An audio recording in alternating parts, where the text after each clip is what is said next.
Hi friends, எல்லோரும் எப்படி இருக்கீங்க? இங்கே நாங்கள் எல்லோரும் வந்து நல்லா இருக்கிறோம். நம்ம லாங் வீடியோ போட்டே வந்து கிட்டத்தட்ட ஒரு 10 நாளுக்கு மேலே ஆயிடுச்சு. எனக்கே என்னமோ ரொம்ப நாள் ஆன மாதிரி தான் இருக்குது. நிறைய சிஸ்டர் வந்து கமெண்ட் பண்ணியிருந்தீங்க, லாங் வீடியோ ஷேர் பண்ணுங்கள், ஏன் வீடியோ போடலை அப்படின்லாம் வந்து கமெண்ட் வந்திருந்தது. எதனால் வீடியோ போடாமல் இருந்திருப்பேங்கிறது கண்டிப்பாக நிறைய பேருக்கு வந்து தெரிஞ்சிருக்கும். பசங்களுக்கு வந்து ஸ்கூல் லீவ் விட்டுருக்கு இல்லைங்களா? இப்போ தான் வந்து ஊருக்கு போயிட்டு ரிட்டன் திருப்பி சென்னை வந்தாச்சு. ஊருக்கு போயிட்டு ஒரு வாரம் வந்து பார்த்திங்கன்னா கொஞ்சம் கூட என்னமோ டைமே இல்லாத மாரி தாங்க இருந்தது. ரொம்ப பிஸியாகவே போயிட்டுருந்தது. அதனால தான் என்னால் வந்து வீடியோ எடிட் பண்ணி அதுக்கு வாய்ஸ் ஓவர் கொடுத்து ஷேர் பண்ணுறதுக்கு வந்து முடியல. சும்மா அப்பப்போ வந்து 1, 2 கிளிப்பு எடுத்து வச்சுருக்கிறேன். அதை மட்டும் வந்து நான் வந்து அடுத்த வர விலாகில் வந்து நான் ஷேர் பண்ணுறேன். இன்றைக்கி என்ன விலாக்னு வந்து பார்க்கலாங்களா? இன்றைக்கி வந்து ஊருக்கு கிளம்புற அன்னைக்கு எடுத்த வீடியோ தான் நான் ஷேர் பண்ணியிருக்கிறேன். இது வந்து பார்த்திங்கன்னா மே 1ஆம் நாள், அதாவது ஏப்ரல் 30ஆம் அன்றைக்கி எடுத்தது. பசங்களை டியூஷனில் விட்டுட்டு வந்ததுக்கு அப்புறமா ஊருக்கு கிளம்புறதுக்கான வேலைகள் தான் எல்லாமே வந்து ரெடி பண்ணிகிட்டு இருந்தேன். ட்ரெஸ் எல்லாமே பேக் பண்ணி வச்சுட்டேன். இன்னும் சாதனோட ட்ரெஸ் மட்டும் வந்து பேக் பண்ணலை. அவளோட பேக்கில் தான் எடுத்துகிட்டு போவேன். எப்போதுமே அவளோட பேக் அவள் டியூஷனுக்கு எடுத்துகிட்டு போயிருக்கிறா. வந்ததுமே நான் எடுத்து வச்சுக்கிறேன்னு சொல்லிட்டேன். அதனால் அவளோட ட்ரெஸ் மட்டும் எடுத்து அவளோட டேபிள் எடுத்து வச்சுட்டேன். எப்போதும் போல தாங்க நம்மளோட ரெகுலர் ரொட்டீன் தான். ஒரு கிளம்புறதுக்கு முன்னாடி சின்ன சின்ன க்ளீனிங் வேலையெல்லாம் வந்து முடிச்சு வச்சுட்டு தான் எப்போதுமே வந்து கிளம்புவேன். அதை தான் வந்து இப்போ பண்ண போகிறேன். பெட்ரூமில் வந்து பார்த்திங்கன்னா இன்னும் பெட்டுக்கு வந்து கவரில் வந்து போடலை, அதெல்லாம் வந்து போடணும். கிச்சனில் வந்து பாத்திரம் விளக்க வேண்டியது இருக்குது, ஷோஃபா கவர் போடணும். இந்தமாரி வேலைகள்லாம் நிறையா இருக்குது. வெளியில் வரண்டா வந்து பெருக்கி தள்ளணும், நிறைய வேலைகள் இருக்குது. பசங்க டியூஷன்லேருந்து வர்றதுக்கு முன்னாடி இந்த வேலைகள் எல்லாமே முடிக்கின்ட்டு வந்து பிளான் பண்ணியிருக்கிறேன். இந்த வேலைகள்லாம் முடிச்சுட்டு நான் அதுக்கப்புறமா எப்படி இருக்குதுன்னு வந்து நான் காமிக்கிறேன்.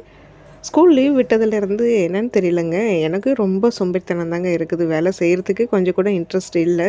அடிக்கிற வெயிலுக்கு வேலை செய்யணுன்னே வந்து தோணவும் இல்லை.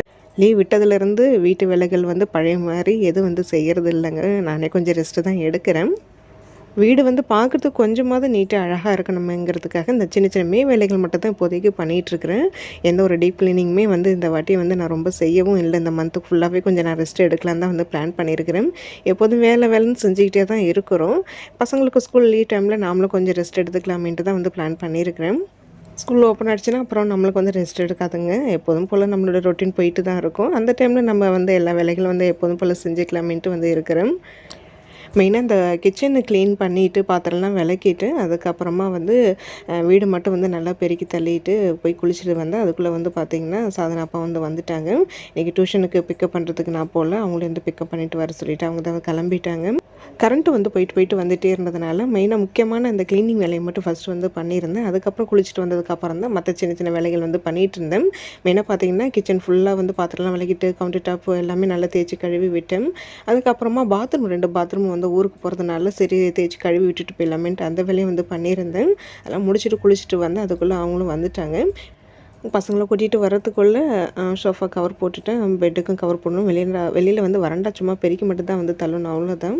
மற்றபடி வந்து ஒன்றும் ரொம்ப வேலை கிடையாதுங்க. அப்புறம் நைட்டு கிளம்புறதுக்கு முன்னாடி டிஃபன் மட்டும் செஞ்சு சாப்பிட்டுட்டு கிளம்புறது தான். நைட்டு ஒரு 10 மணிக்கு மேலே தான் வந்து கிளம்புறோம்.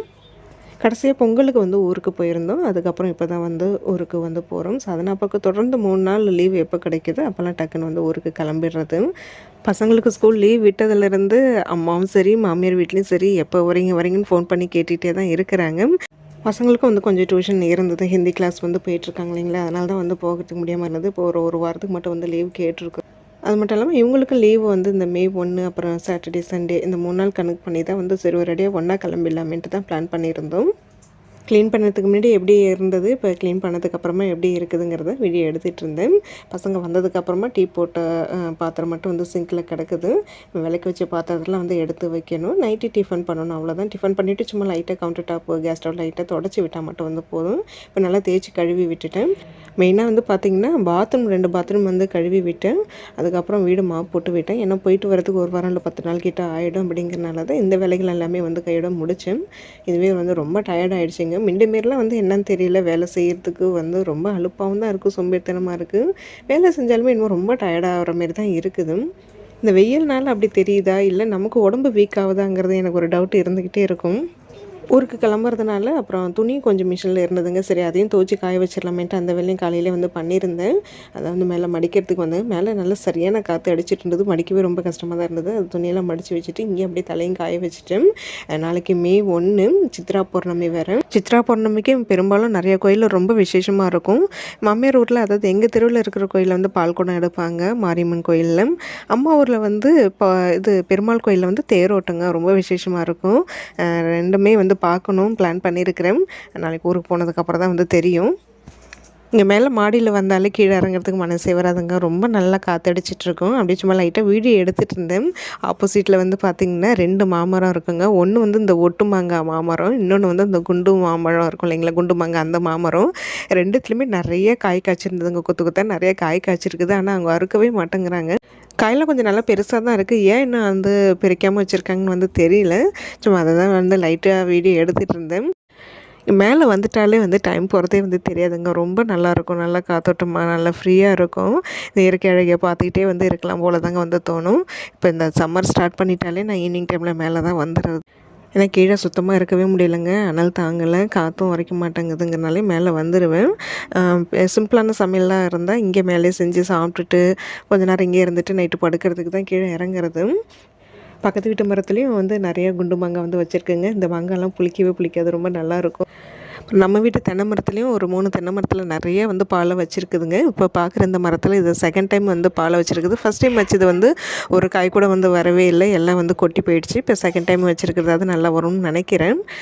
இந்த 4 தென்னை மரம் இருக்கிறனால தான் நம்மளுக்கு நல்ல காத்தோட்டமாக இருக்குதுங்க. நல்லா காற்றடிக்குது மேலேயே. இது இல்லைன்னா தான் இன்னும் ரொம்ப கஷ்டமாக இருந்திருக்கும். கொஞ்ச நேரம் தாங்க மேலே இருந்தேன். ஏன்னா கொஞ்சம் வேலை அதிகமாக இருந்தது, ரொம்ப டயர்டாக இருந்ததுனால ரொம்ப நேரம் மேலே நிற்க முடியல.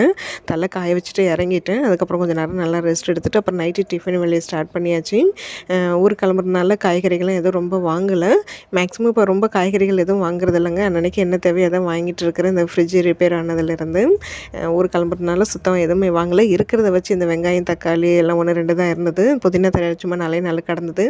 எல்லாத்தையும் போட்டு வதக்கி கார சட்னி அரைச்சிடலாமேன்ட்டு தான் பிளான் பண்ணி அதை தான் வந்து பண்ணிகிட்ருக்கிறேன். சாதனப்பா பசங்களை கூட்டிகிட்டு வரும்போதே மாவும் வாங்கிட்டு வந்துட்டாங்க. மாவுலாம் இப்போ வந்து தேவைன்னா கடையில் வந்து ஒரு 30 ரூபாய்க்கு வந்து வாங்கிக்கிறது. வாரத்தில் 1 நாள் 2 நாள் தான் வந்து வாங்குகிறேன். சில கடையில் வாங்குகிற மாவு வந்து சரி இருக்காது. ஆனால் இவங்க எங்கே வாங்குறாங்கன்னே தெரியலங்க. இந்த மாவு வந்து உண்மையிலே இட்லி ஊற்றினாலும் அவ்வளோ சூப்பராக நல்லா சாஃப்டாக வருது. தோசையும் ரொம்ப நல்லா கிறிஸ்பியாக சூப்பராக வந்து வருது. இந்த மாவு 30 ரூபா தான் கரெக்டாக இருக்கும் எங்கள் 4 பேருக்கும். நீங்கள் வந்து தோசையை தான் வந்து ஊற்ற போகிறேன். உப்பு போட்டிருக்க மாட்டாங்க, நம்ம உப்பு போட்டு தான் வந்து கலந்துக்கணும். தோசைனாலே எனக்கு பெரும்பாலும் இந்த கார சட்னி, அப்படி இல்லைன்னா இந்த உடச்ச கடலை இஞ்சி போட்டு அரைக்கிற சட்னி எனக்கு ரொம்ப பிடிக்கும். மேக்ஸிமம் அதை தான் வந்து பண்ணுவேன். இன்றைக்கி தக்காளி வெங்காயம் புதினாலாம் போட்டு கார சட்னி தான் பண்ணியிருந்தேன். ரொம்ப நல்லா இருந்தது. ஒரு 8:30 மணி போலெல்லாம் சீக்கிரம் வந்து வேலையை முடிச்சாச்சுங்க. அதுக்கப்புறமா வீட்டிலேருந்து ஒரு 10 மணி போல் வந்து கிளம்பணும். சாதனாப்பா ட்ரெஸ் வந்து அவங்களுக்கு தேவையானதெல்லாம் வந்து எடுத்து வச்சுட்டு அவங்க பார்த்துட்டு வந்து சொன்னாங்கன்னா பேக்கில் எடுத்து வச்சுட்டு வந்து அதுக்கப்புறம் ஊருக்கு கிளம்ப வேண்டியதான். இன்றைக்கி விலாக் இதோட வந்து நான் முடிச்சுக்கிறேன். அடுத்த ஒரு விலாக் வந்து ஊருக்கு போய் சும்மா 1 2 இடத்த வீடியோஸ் தான் வந்து ஷேர் பண்ண போகிறேன். இன்றைக்கி ஷேர் பண்ணியிருக்கிற விலாக் கண்டிப்பாக உங்களுக்கு பிடிச்சிருக்கும்னு நினைக்கிறேன். வீடியோ பிடிச்சிருந்தால் லைக் பண்ணுங்கள். இப்போ தொடர்ந்து வந்து விலாக் வந்து போடுறதுக்கு ட்ரை பண்ணுறேன்.